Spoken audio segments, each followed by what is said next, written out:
sommes ici à Port-Royal-des-Champs, dans la commune de Magny-les-Hameaux, une des communes qui fait partie de Saint-Quentin-en-Yvelines, et au parc naturel régional de la Haute-Vallée de Chevreuse. Le domaine de Port-Royal est composé de deux ensembles. Un premier ensemble qui se situe sur le plateau et qui a été acheté très vite par l'État, dès les années 50 pour le bâtiment 17e, subsistant de la grande période de l'histoire de Port-Royal, et la ferme abandonnée par les fermiers dans les premières années de l'installation de la ville nouvelle sur les terres agricoles alentours. Deuxième ensemble, le site archéologique des ruines de l'abbaye, qui a été très tôt transformé en musée, mais qui est resté très longtemps un musée privé et qui n'a été donné à l'État qu'il y a une quinzaine d'années, en 2004, ce qui a permis de créer un domaine complexe et logique qui rassemble le site archéologique avec les éléments qui subsistent de l'abbaye et le site agricole, le site de la ferme des Granges, qui faisait vivre cette abbaye à la même époque. Deux ensembles qui forment un ensemble complexe, qui permet de comprendre un petit peu l'histoire de l'abbaye, mais qui permet aussi de garder, sur deux espaces différents, fond de vallée et plateau agricole, deux témoignages très différents des paysages qui ont pu accompagner l'histoire de l'abbaye à sa création et dans les meilleures années. Pour ce qui est du site des Granges,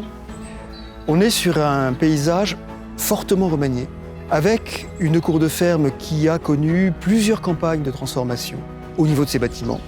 mais qui a pu conserver l'essentiel de ses bâtiments fonctionnels, des bâtiments agricoles, à peu près dans son état fin 19e, avec quelques ultimes transformations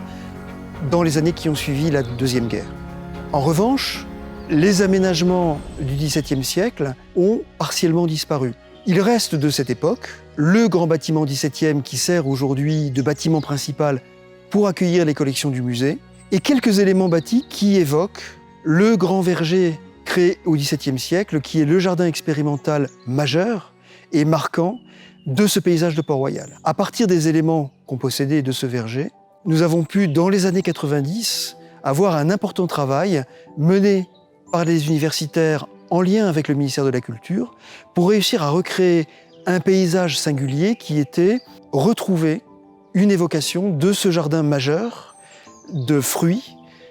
créé au XVIIe siècle avec des bouturages, des espèces expérimentales. Pour le reste du domaine,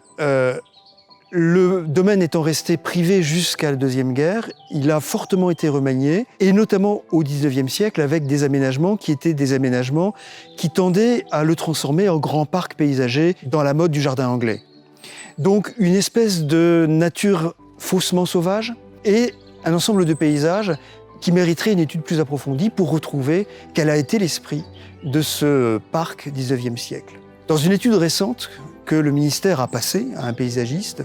nous nous sommes également aperçus qu'il y a eu une phase qu'on est complètement en train d'oublier, qui était une phase intermédiaire dans les années 30, avec une tentative de recomposition, cette fois-ci d'un jardin à la française, avec parterre de broderie,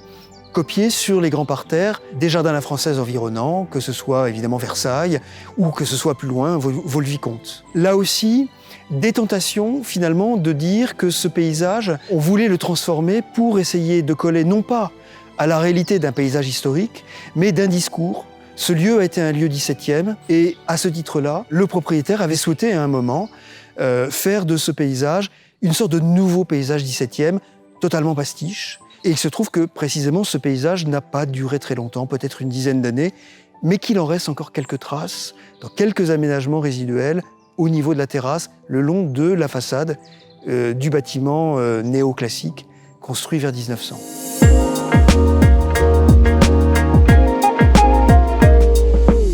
Ce verger historique, le verger des Granges de Port-Royal, ou dit aussi le verger des Solitaires ou d'Arnaud d'Andilly. On est ici dans un espace très important de l'histoire de l'horticulture en France et en Europe. Le moment où l'acclimatation d'un certain nombre de variétés fruitières, on parlerait maintenant de paysage comestible d'ailleurs, un paysage qui est donc fruitier, qui est aussi bien sûr maraîcher, qui se développe dans toute l'île de France à cette époque, et en particulier dans cette région d'Yvelines, du sud Yvelines, où on a des grands savants, des agronomes,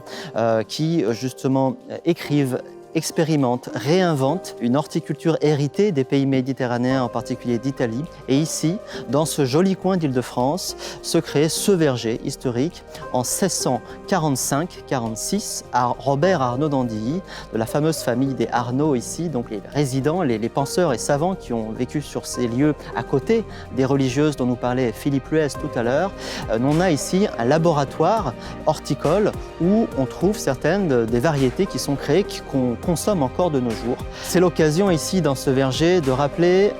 l'épaisseur, la charge de ces paysages culturels qui sont justement chargés, on pourrait presque parler de paysages mémoriels, c'est-à-dire qu'ils sont véhicules de la mémoire collective, parfois très ancienne, et ils racontent justement ces histoires à différentes époques, selon différentes strates. Parfois, c'est vrai, avec cette complexité qu'évoquait Philippe Luez, donc il faut prendre le temps de les comprendre, prendre le temps, bien sûr, de les apprécier, de les partager, mais aussi pour trouver aussi les bons leviers de gestion et derrière entre les administrations qui sont en charge de ces paysages. Donc ici, on est au cœur vraiment de cette question d'un paysage qui est à la fois un lieu technique, un lieu même peut-être à la pointe de la technologie de cette époque, sur la maîtrise hydraulique, sur la maîtrise variétale, fruitière, d'arboriculture fruitière, mais aussi un verger qui raconte beaucoup des cultures et des modes de pensée et des modes de vie de l'époque, en lien avec la ferme évidemment, en lien avec aussi une pensée religieuse de la nature et du paysage.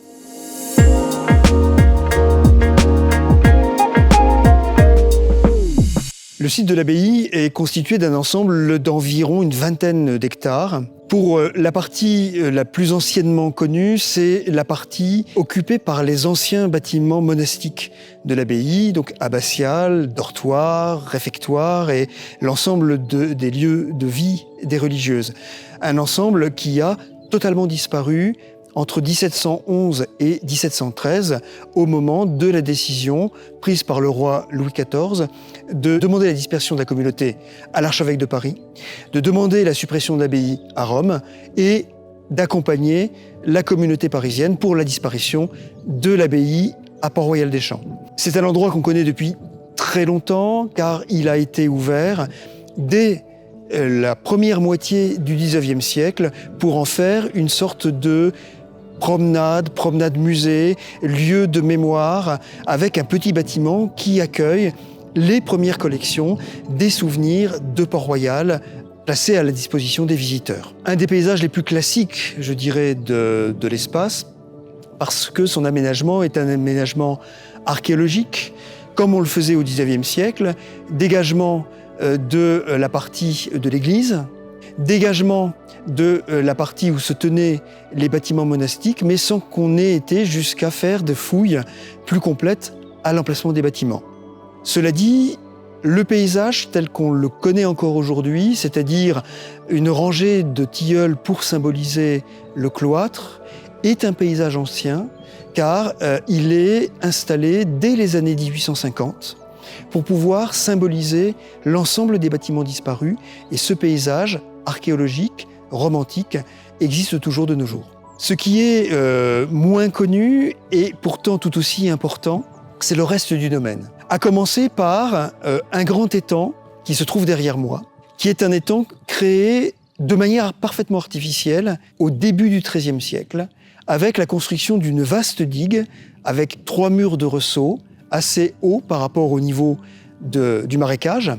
qui permet de créer un très vaste étang de forme carrée qui retient l'eau de la rivière dont la source se trouve à quelques centaines de mètres et qui partant permet de faire tourner l'ensemble des ateliers de l'abbaye et qui permet également, dès le XIIIe siècle, d'amener l'eau courante à l'intérieur des bâtiments monastiques. Cet aménagement, il est classique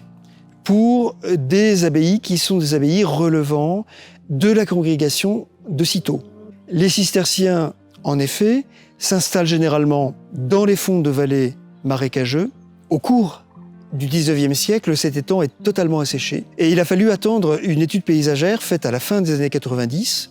pour retrouver l'emplacement historique ancien de cet étang et plusieurs années de travaux pour pouvoir permettre de remettre lentement et progressivement en eau cette prairie marécageuse pour retrouver ce qu'était l'étang ancien. C'était une démarche importante pour nous parce que d'abord, elle permet de remontrer l'étang tel qu'il était à l'époque où il y avait ici une abbaye. C'est aussi important parce qu'on a tout un équilibre naturel qui s'est créé au fil des décennies et des siècles dans cette prairie humide et dans cet espace qui redevient progressivement étang. Ce qui fait qu'aujourd'hui, on est dans un espace naturel dans lequel on a des espèces assez rares, dans le parc naturel de Chevreuse, des espèces animales également assez rares qui se sont installées. Le retour de l'étang a aussi permis de voir réapparaître une plante médiévale, chère au cœur de tous les gens qui connaissent Port-Royal, qui s'appelle le pourroi et qui est un iris d'eau. Cet iris d'eau est revenu naturellement et il fleurit généralement au mois de juin et donne à l'étang une teinte jaune absolument étonnante que l'on peut voir quelques jours seulement par an. C'est le pourroi qui donne le nom à l'abbaye, Notre-Dame de Port-Roy, c'est-à-dire Notre-Dame des Marécages, avant de devenir Notre-Dame de Port-Royal et tout simplement Port-Royal.